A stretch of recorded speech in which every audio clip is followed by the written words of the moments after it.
Yan po mga boss, binalikan po namin yung Rodriguez Rizal, itong Wawa Dam.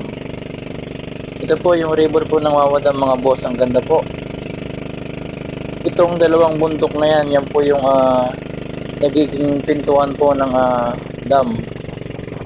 Ayan po, napakataas na bundok po ito mga boss, ang ganda po. Yung mga punong kahoy po dito. Kahit bawal na pong maligo doon sa Wawa Dam, mayroon pa rin pong itong mga magagandang tanawin po dito. Yan.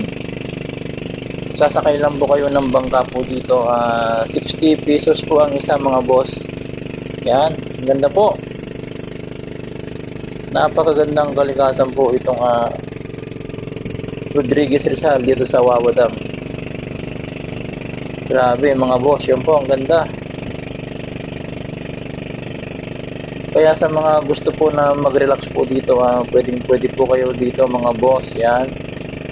Sakay lang po kayo ng bangka po dito para ma-relax po kayo. At marami po kayong pwedeng pantahan po dito.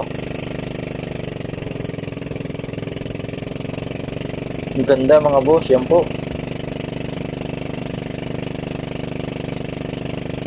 Ayan po. Napakagandang bundok po ito. Napakataas. Yan, yung iba po dito nag-hike po itong bundok na ito mga boss. Yan po, magpa-register lang po kayo sa barangay po ng Rodriguez dito sa Wawa Dam. Yan po, 500 po yata ang bayad po dito kapag yung i-hiking nyo po yung bundok po dito. Yan, magkakaroon po kayo ng tourist guide po dito.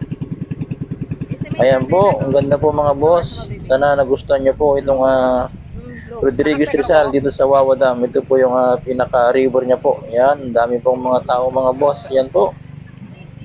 Napakaganda na kabundukan po yung nandito.